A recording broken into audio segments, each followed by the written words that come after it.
Victor's signature dish, a complex, delicate dessert, was ready for inspection. As the pastry chef presented the plates, Victor's eyes narrowed. "What is this?" he hissed, jabbing a finger at the intricate sugarwork atop each dessert. "This is sloppy. It's uneven. It's amateur hour." The pastry chef, a talented young woman trained in Paris, tried to defend her work. "Chef, I assure you, each piece was crafted with utmost care. The slight variations are intentional to give it a more organic feel." But Victor was beyond reason. With a violent sweep of his arm, he sent the delicate desserts crashing to the floor. The sound of shattering porcelain echoed through the suddenly silent kitchen. "Intentional," he roared. "The only thing intentional here is your incompetence. Get out of my sight. You're fired." The pastry chef stood frozen in shock, humiliation washing over her face. With a soft sob, she tore off her apron and fled the kitchen. The rest of the staff watched in horrified silence. It was in that moment that Grace decided she could stand by no longer. Setting down her dishcloth, she stepped forward. "Chef Victor," she said firmly, loud enough for everyone to hear, "I think perhaps we all need to take a moment to—" Victor whirled on her, his face contorted with rage. "You?" he spat. "You dare to speak? You're nothing but a washed-up old woman who can barely keep up with the dishes. What could you possibly know about running a kitchen of this caliber?" The kitchen fell deathly silent. Even Victor seemed to realize he had crossed a line but refused to back down. He advanced on Grace, looming over her.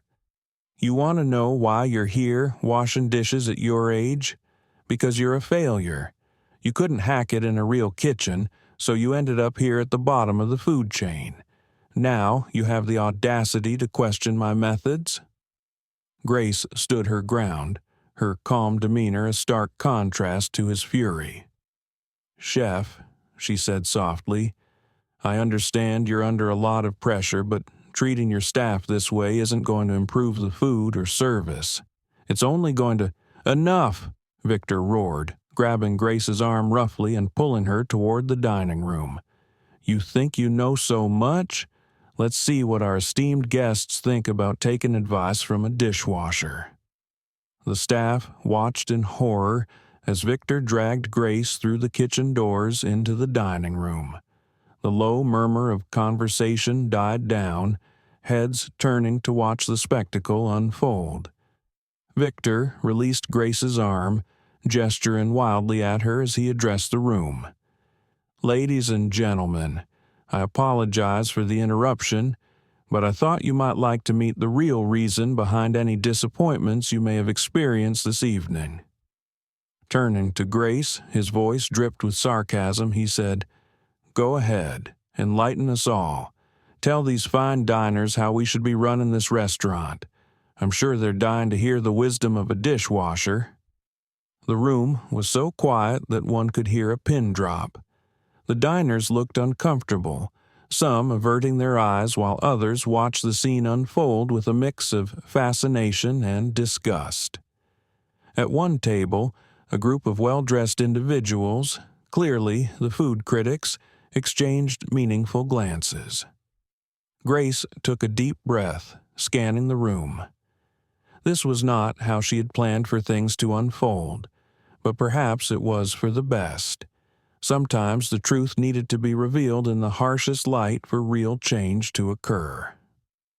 "Ladies and gentlemen," she began, her voice clear and steady, "I apologize for this disruption, but I believe it's important for us to address the situation here today. What you're witnessing is the unfortunate culmination of a toxic work environment that has festered for far too long." Victor's face deepened in anger as he began to protest, but Grace silenced him with a raised hand. "I may be just a dishwasher in your eyes, Chef Victor," she continued, "but I've worked in more kitchens and with more chefs than you've had hot dinners. A kitchen run on fear and ego will never produce truly great food. It may win awards and impress critics, but it will lack the spark of joy that transforms good food into something transcendent. She turned to address the diners directly. You came here expecting perfection, but true perfection in cooking doesn't stem from bullying and intimidation. It arises from passion, creativity, and a team working together in harmony. What you've tasted tonight is the result of a chaotic kitchen, of talented chefs too afraid of reprisal to trust their instincts. For a moment, the room fell silent as her words settled in. Then, to everyone's surprise, a slow clap erupted from the critics' table, followed by other diners joining in, the applause spreading through the room. Victor stood frozen, confusion and anger etched across his face. Before he could respond, a new voice broke through the applause. "I think we've heard enough." All heads turned to see a man in his early 40s, impeccably dressed in a tailored suit, commanding attention as he entered. It was Marcus Williams, the CEO and owner of La Perfection. Marcus strode into the room, his eyes scanning the scene before him. He nodded at Grace, a small smile playing at the corners of his mouth, before addressing the crowd. "Ladies and gentlemen, I must apologize for this unseemly display. This is not what La Perfection stands for, nor is it the kind of behavior we condone in any of our staff, regardless of their position." Turning to Victor, his voice turned cold, he added, "Chef, I think it's time we had a talk in private." As Marcus led a shell-shocked Victor away, the room buzzed with murmurs. Grace found herself surrounded by eager staff and diners alike, all wanting to hear her story. Sarah pushed through the crowd, eyes wide with realization. "Grace, who are you really?" Grace smiled, patting Sarah's hand. "Just someone who cares deeply about this restaurant and the people who work here. Now, let's all get back to work. I have a feeling there are going to be some big changes around here, and we should be prepared." As the staff filed back into the kitchen, a new energy filled the air. The fear and tension that had gripped them for so long were replaced by cautious optimism. Whatever lay ahead, one thing was certain: La Perfection would never be the same again.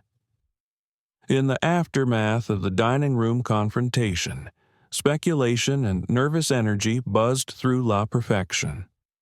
The kitchen staff huddled in small groups, whispering amongst themselves, while the dining room staff struggled to maintain normalcy for the remaining guests. Meanwhile, in the opulent office on the restaurant's top floor, Marcus Williams sat behind his imposing desk, fingers steepled as he regarded Victor with disappointment and controlled anger. "Do you have any idea," Marcus began, his voice low and measured, "how close we came to destroying everything? Tonight, years of hard work, my father's legacy, almost all of it undone because of your ego." Victor shifted uncomfortably in his seat.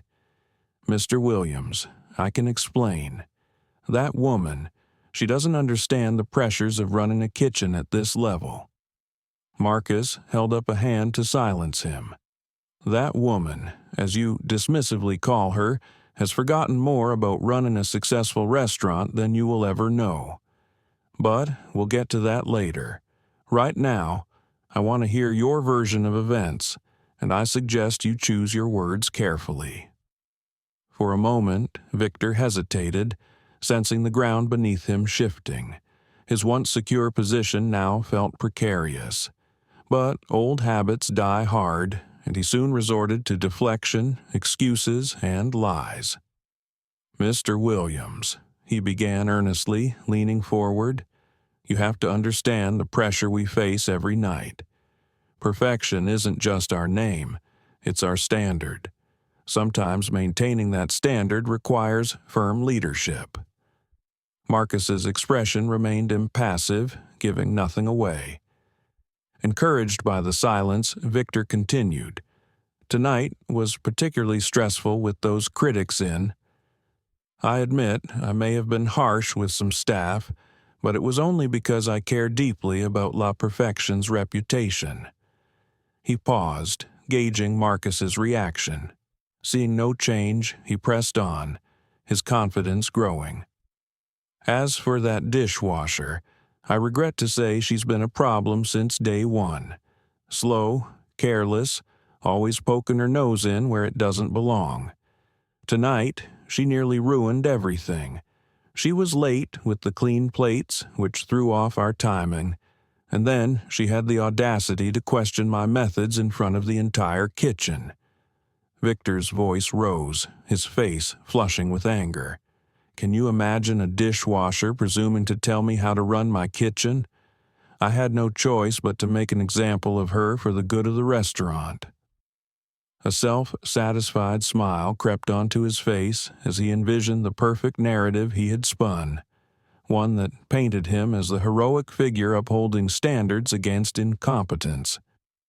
Marcus remained silent, his gaze unwavering.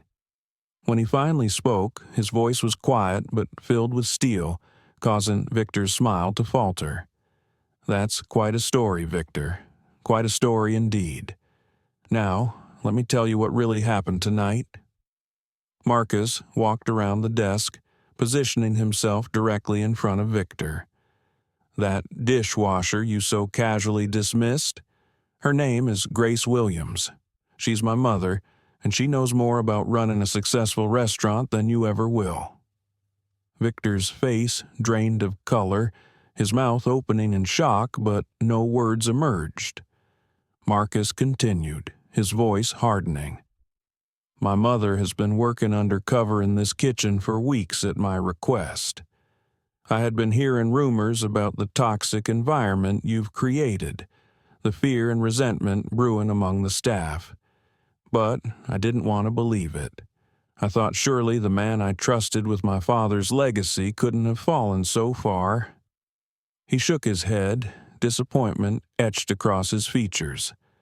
I was wrong.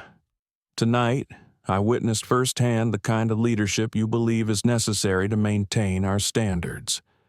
I watched you bully and belittle your staff. I saw you destroy thousands of dollars worth of food and equipment. Your tantrums, and worst of all, I witnessed you drag an elderly woman, my mother, into the dining room to humiliate her in front of our guests. Victor slumped in his chair, the gravity of his actions finally sinking in. Mr. Williams. If you had known who she was, Marcus interjected sharply, you would have treated her with respect. That's exactly the problem, Victor. You shouldn't need to know someone's status or connection to show basic human dignity. Marcus walked back around the desk, settling into his chair with a heavy sigh. When my father opened this restaurant, he envisioned creating not just great food, but a place where people could come together, where creativity could flourish, a nurturing ground for the next generation of culinary talent. He fixed Victor with a piercing stare. Instead, you've turned it into a glorified sweatshop. You've driven away talented chefs and crushed the spirits of young cooks, all to feed your own ego. For what?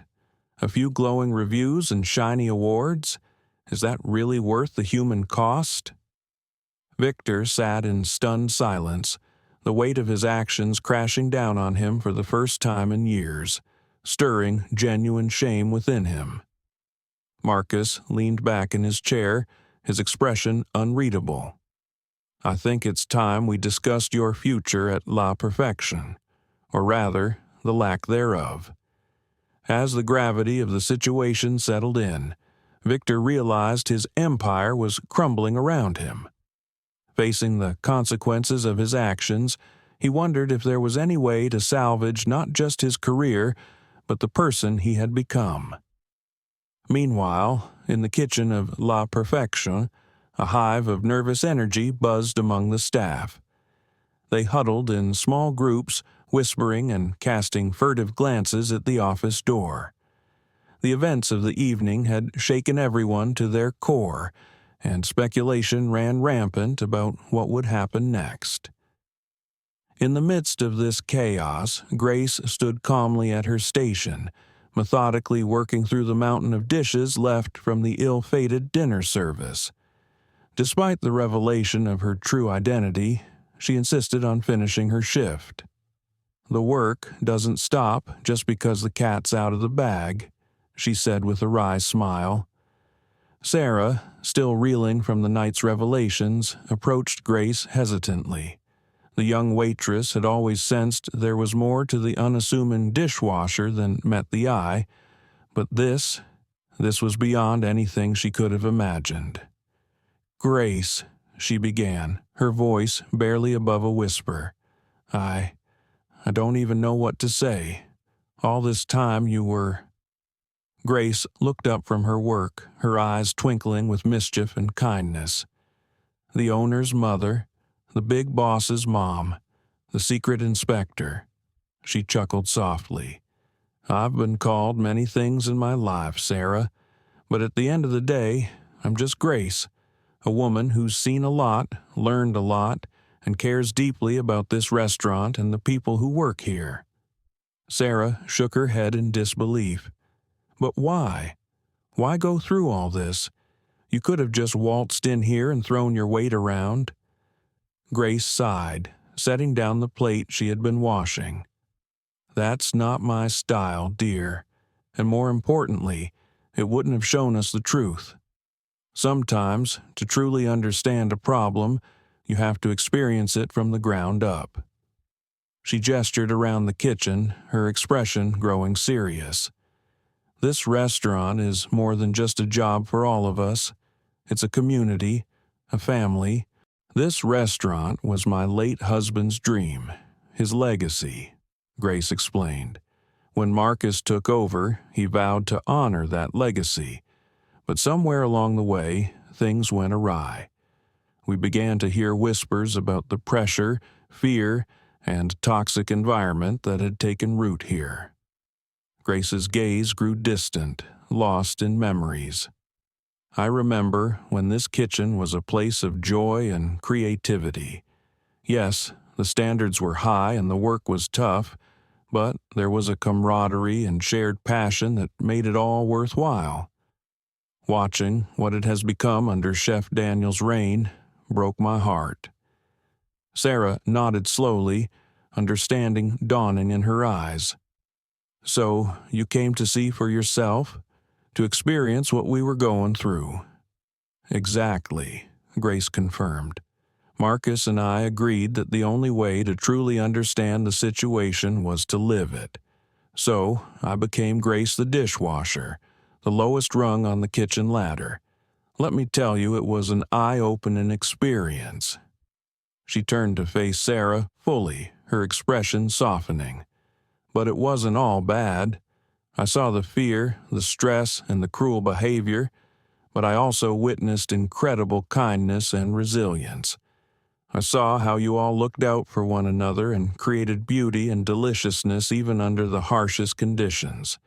That gave me hope. It convinced me that this place is worth saving." Tears welled in Sarah's eyes as all the stress and fear she had been holding back rushed to the surface. "What's going to happen now?" she asked, her voice trembling. "To us? To the restaurant?"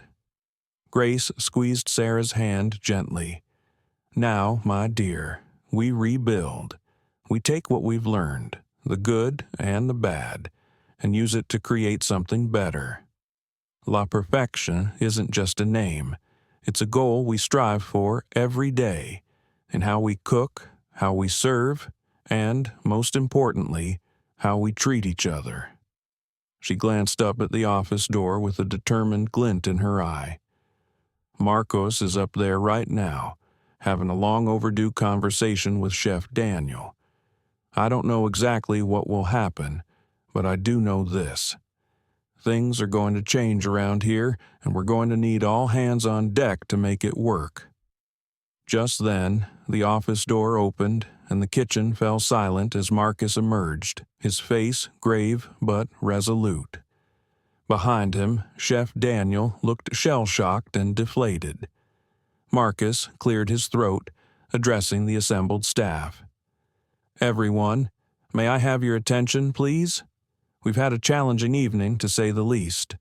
However, out of this chaos we have an opportunity to redefine what perfection means, not just for our customers, but for all of us who work here."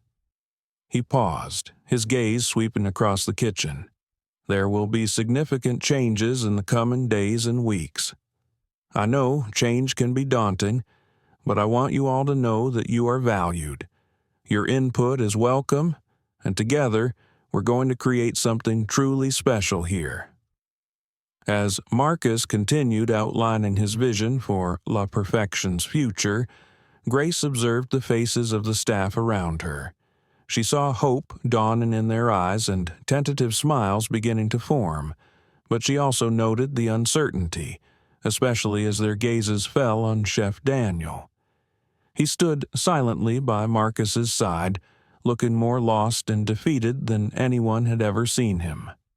Marcus, noticing the tension, addressed the elephant in the room.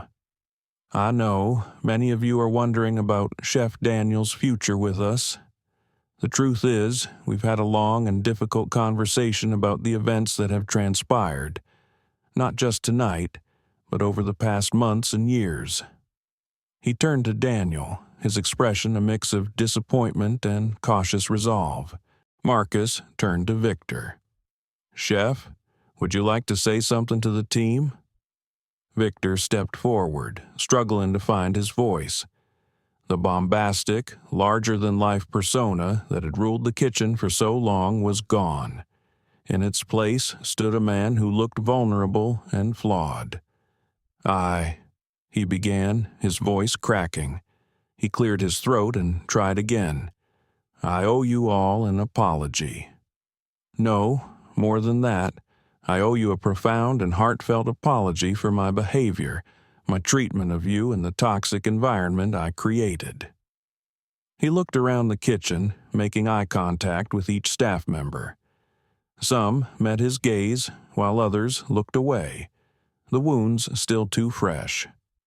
"I convinced myself that my methods were necessary to achieve greatness, that the pressure and fear I placed on you were the only ways to maintain our standards. I was wrong, so terribly, destructively wrong." Victor's eyes landed on Grace, and a flicker of shame crossed his face. "It took someone with true wisdom and strength to show me the error of my ways. Someone who had nothing to prove but chose to put herself in the line of fire to protect others." He turned back to the staff, his voice growing stronger. "I don't expect forgiveness, and I'm not sure I deserve it, but I want you all to know that I see the damage I've done to this restaurant, to you and to myself. I'm committed to doing whatever it takes to make things right." A heavy silence followed as Victor's words sank in. It was Sarah who finally broke it, her voice quiet but firm. "Chef," she said, "I won't pretend that the past can be erased. You've hurt a lot of people, pushed away a lot of talent, but I think I speak for many of us when I say that if you're truly committed to change, we're willing to give you that chance." Murmurs of agreement rippled through the staff. It wasn't forgiveness, not yet, but it was a start. Marcus nodded, a small smile on his face. "Well said, Sarah. Now, for our next steps, Chef Victor will be taking a leave of absence. During this time, he'll be working with industry mentors and undergoing intensive leadership training. If, and only if, he demonstrates real, lasting change, he'll be welcomed back into La Perfection. But not as the sole authority, he'll be part of a collaborative leadership team." Turning to the staff, Marcus continued, In the meantime, we'll bring in fresh perspectives, guest chefs, culinary innovators, and most importantly, we'll look to all of you for input on how to make La Perfection not just a great restaurant, but a great place to work. As Marcus outlined his vision for the future, Grace felt pride and hope swelling in her chest. This was why she had embarked on her undercover mission, not to tear things down, but to rebuild. To remind everyone, from the lowliest dishwasher to the head chef, that true perfection comes not from fear or domination, but from passion, creativity, and mutual respect. As the meeting wound down and the staff dispersed, each lost in thought about the changes ahead, Victor approached Grace. The once imposing chef now seemed almost humble. Victor approached Grace, looking sheepish.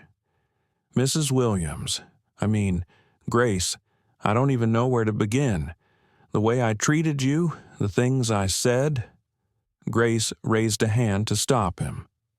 "Daniel, let me tell you something my late husband used to say.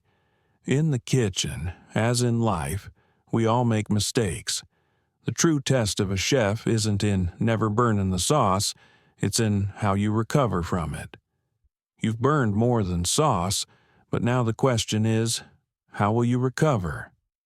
Victor nodded slowly, understanding dawning in his eyes. "I'll do whatever it takes," he said softly. "I've lost sight of why I became a chef, the joy of creating, nurturing talent, and bringing happiness through food. I want to find that again." Grace smiled, a twinkle in her eye. "Well, young man, it sounds like you're on the right path. Just remember, a little humility makes for a much better seasoning than too much ego." As Victor walked away, visibly reflecting on her words, Marcus joined her, his face filled with admiration and amusement. "You know, Mom," he said, shaking his head, "when we came up with this plan, I never imagined it would unfold quite like this. You never cease to amaze me." Grace chuckled, patting his cheek affectionately. "Life has a way of surprising us, doesn't it? Now, don't think this means I'm retiring to a rocking chair. I expect to be consulted on all major decisions. After all, I've got quite the unique perspective on this place now." Marcus laughed, the sound echoing through the kitchen. For the first time in too long, genuine joy filled the air of La Perfection. It was the first step on a new journey, one that promised to be challenging but rewarding. As the night wound down and the last of the staff filed out, Grace took one final look around the kitchen. She could almost see the ghosts of the past, the fear, the anger, the crushed spirits, fading away, replaced by a hopeful new beginning. There was still much work to be done, many wounds to heal, but the ingredients for success were all there. With a satisfied nod, Grace hung up her apron for the last time. Her undercover mission was complete, but her work was far from over. La Perfection was about to enter a new era, and she had a feeling it would be the restaurant's finest hour yet. Have you ever experienced toxic behavior in a high-pressure work environment like La Perfection's kitchen? Do you think the culinary industry is particularly prone to excusing such conduct? Share your thoughts or experiences in the comments below. I'd love to hear from you. If you enjoyed this story of culinary drama and redemption, I invite you to subscribe to my channel. I pour my heart into crafting these inspiring stories, and your support is what keeps me going. Thanks for being on this journey with me.